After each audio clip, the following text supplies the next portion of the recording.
Parte 1, desabafo. Eu não sei o que fazer. Preencher esse vazio com outras pessoas não funciona.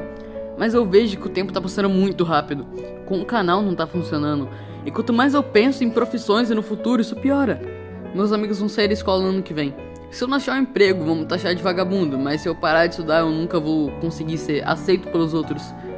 Tudo parece tão difícil. E eu tenho tanto medo de falhar.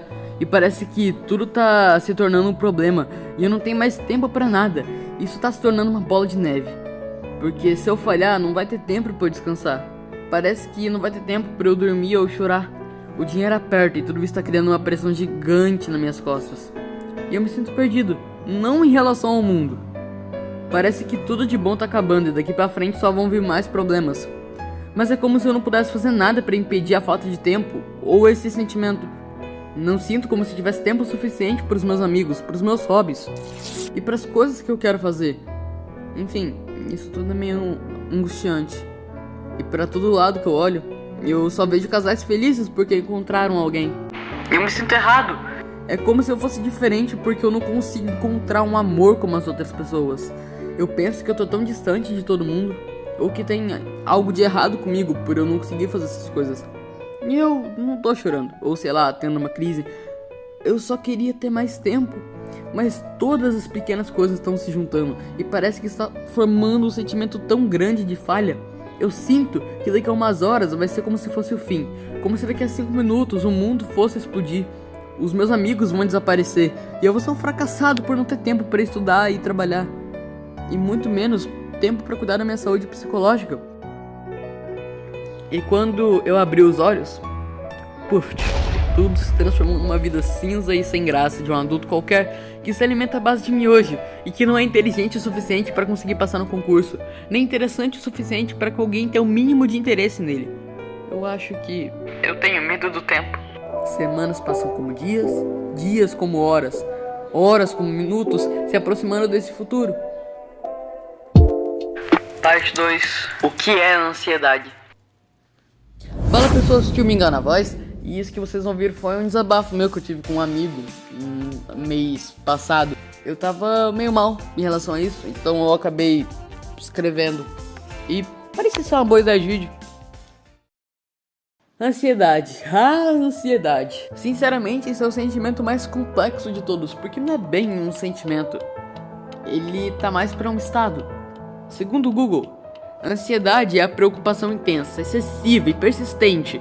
E o medo de situações cotidianas. Podem ocorrer frequência cardíaca elevada, estresse rápido. Ou imagine uma linha, e essa linha representa a sua vida. E você tá sempre na ponta dessa linha, sempre andando em uma reta, avançando no tempo. A cada dia, a cada minuto que se passa, essa linha expande. Mas o que acontece quando a gente se perde dessa linha? O que acontece se a gente se perder do presente? A gente teme, pois tememos tudo aquilo que não conhecemos. Quando começamos a pensar muito no futuro, quando começamos a passar mais tempo nele do que no presente, começamos a ficar com medo, afinal, a gente não sabe como vai ser. Assim como Freud percebeu que a ansiedade é uma condição que afeta excessivamente o ser humano, pois seus distúrbios estão associados a reações do organismo diante de situações estimulantes, sendo um estado altamente desgastante e que tira as pessoas do controle de suas próprias vidas. Capítulo 3, como lidar com a ansiedade. Simplesmente entendendo que você não tem controle de tudo. Você não pode controlar o tempo, o mundo ou as outras pessoas. E não adianta se preocupar com algo que você não pode resolver agora. Faça o que você puder agora, o que tiver no seu alcance. Em casos mais graves, você vai precisar de medicamentos e obviamente eu recomendaria um acompanhamento psicológico. Porém, a filosofia também traz uma lição em relação à ansiedade. Não pense em eliminá-la, ela é uma proteção. Afinal, para a filosofia existencialista, assim como para a psicologia, a ansiedade não é negativa. Ela denuncia quando as coisas não estão bem. Funciona como um motor para o que precisa ser feito. Abre caminho para o autoconhecimento e o melhor de tudo, é uma via de acesso para nossa força interior, para o nosso melhor. Muito obrigado a você por ter assistido até aqui e desculpa por sumir, desculpa o vídeo curto. Eu acho que eu devia ter voltado com um vídeo mais longo, ou mais complexo, ou mais trabalhado.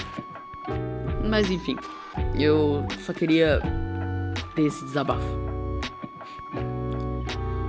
Vai ter um link no comentário fixado de um site onde ele é muito mais completo e vai falar sobre ansiedade de uma forma muito boa. Sério, dá uma lida depois. E é isso. Tio Mingau, encerrando a transmissão.